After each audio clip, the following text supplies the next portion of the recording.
Thank you.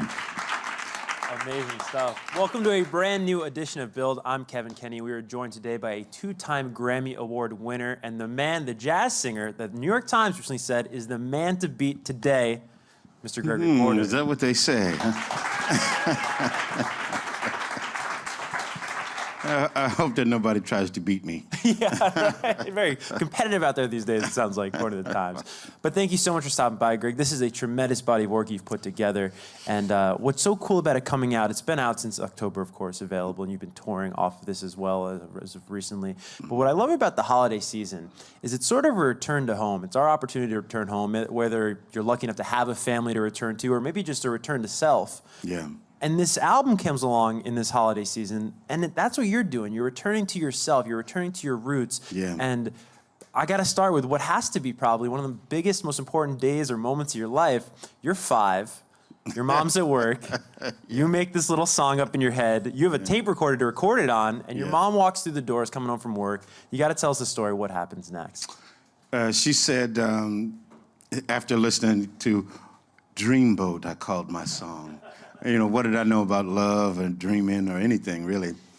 But she said, boy, you sound like Nat King Cole. And she was surely lying, but doing that sweet thing that mothers do. And I was curious about that. I was curious for the simple fact, I don't know if she really said that I did something like somebody. You know, my father wasn't really around. She never said I did anything like him. And so I did something like somebody. So I was like, okay, I got to find out who this is. And so I went to her records. I went to the vinyls and played them. And then the power of music then takes over, this spiritual thing that music can be. It felt good. It felt, the tone of Nat's voice felt just really powerful.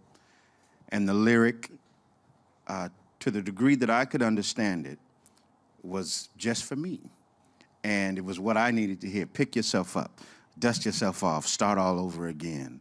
Smile though your heart is aching. I was kind of an emotional little boy, and I remember being sad, kicking the dirt all the time because my father wasn't in my life. And so, what'll I do when you are far away and I am blue? What'll I do?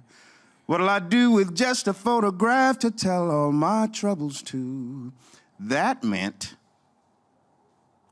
the love lost between myself and my father.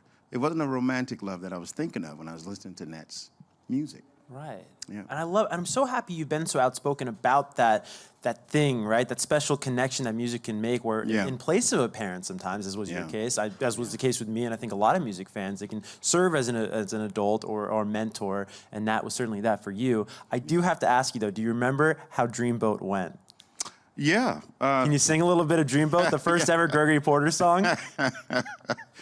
Once upon a time, I had a dreamboat. Once upon a time, I had a love. This is part I think is kind of slick. Once upon a time, I had a dreamboat, and upon that boat, I found my love. Yeah. 5 years old. Yeah. Not too bad. That is remarkable. There was more silly lyrics, but, you know, we don't need to hear that today. But. Well, you know, you talk about these nuggets of wisdom that, you know, Mom would bestow upon you as before you headed out to school or the world, and how Nat really had these nuggets of wisdom too. And I'm curious, you cited a couple there in your answer before, but what do you think is the greatest piece of advice that you learned from Nat through his music? Emotion and this idea. Nat wasn't a prolific songwriter per se. Not to the level of the greatness of his piano playing and his singing. But he did write great songs. But I think the choices of songs that he chose to sing, the idea of putting a powerful, in some ways, nourishing, fortifying message in the song. He has a ton of songs that have these life lessons. And he even has like comedy songs that are just like, you know, I'm thinking of one now, but it's just, it's a little less than PC, but it's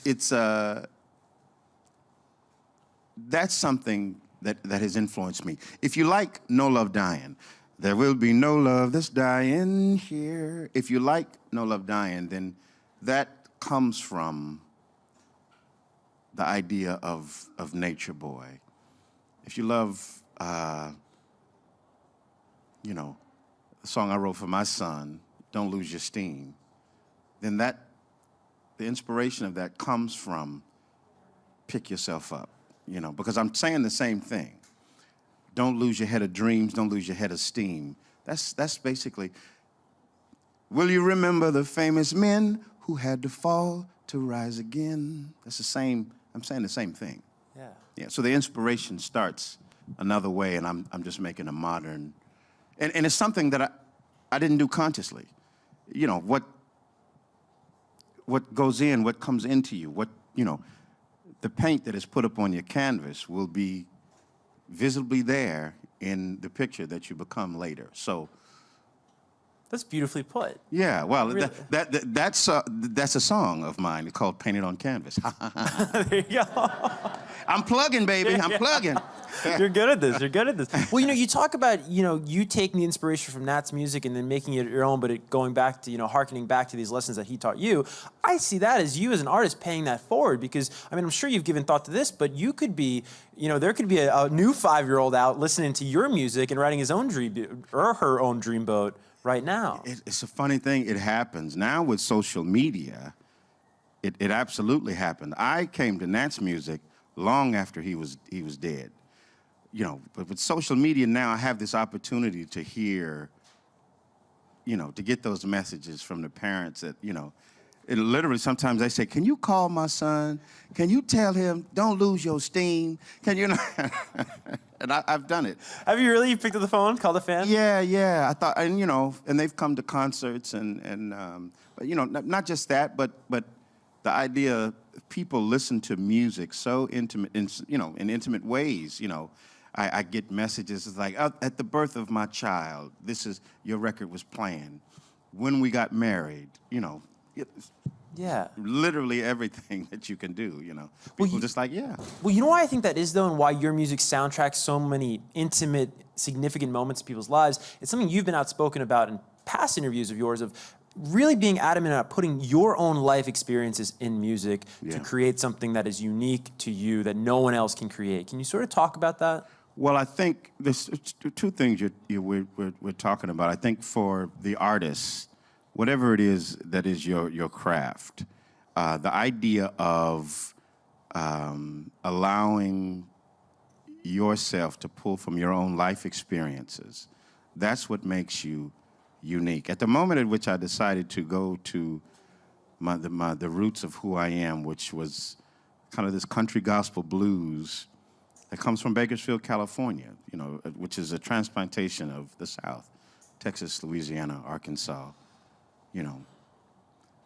And so I did that, and then people's like, oh, I hear something different in your music. And when I put my gospel experience, when I started writing about my mother and the deeper emotions that I've had in my life, that touches people. People see themselves in that because they've had that experience. And they also, there's uniqueness there. Nobody else has had just the same experience as I have, Yeah. So, yeah. You've touched already about how Nat was really more than just your favorite artist. He really became a father figure to you in place of your father. And I believe back in 2004, if I'm not mistaken, you actually were part of a musical that bears the same name as this record. Yeah. And at the time, when you were reflecting on that musical, you said that was really you searching for your father. Yeah. And I know you've said recently that you're still searching for your father in some ways. There's a song on this record called I Wonder Who My Daddy Is, which in a way describes the place where I was before listening to Nat's music. I'm not saying that Nat's music fulfilled the full mass of the void, but it did something, and I was satiated somewhat. you know. But there is a deeper feeling and a deeper meaning that I needed. I had a pain in my chest when I was 30, and I was like, what?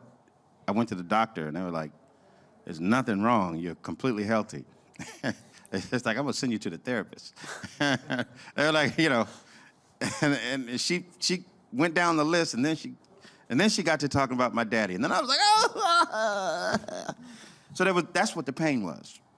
And I had to write about it and talk about it. And it came out in the expressions of songs and in a musical. And in this musical, I got to express the great love for my mother, but also I fixed our situation with my father. He had passed away already. But I got an apology. I wrote an apology from him to me, and it worked. It worked on opening night with 800 people there. It worked. Just a weight was lifted from me. Wow. And yeah. I don't know if I answered your question. But No, but this apology letter is really fascinating. Do you remember anything that you wrote this apology letter, you know, I guess as... Yeah, I wrote the apology letter in a song from Nat King Cole. Looking back over my life, I can see where I've caused you strife. But I know, yes, I know, I'll never be that same way again. He apologized to me in the song of Nat King Cole. So if you read the lyrics of Looking Back, it's an apology letter. Yeah. And so that's what it was. And also I gave him some dialogue also to express that as well. But yeah, it was a real thing. It was self-healing. It just happened that, you know, that it was also a theater piece. The funny thing is, this was before I had a record, before anybody cared about me in terms of my music. The second act was a dream. And the dream was that I would be performing the music of Nat King Cole with an orchestra. Now, I wrote that 15 years ago, almost 20 years ago.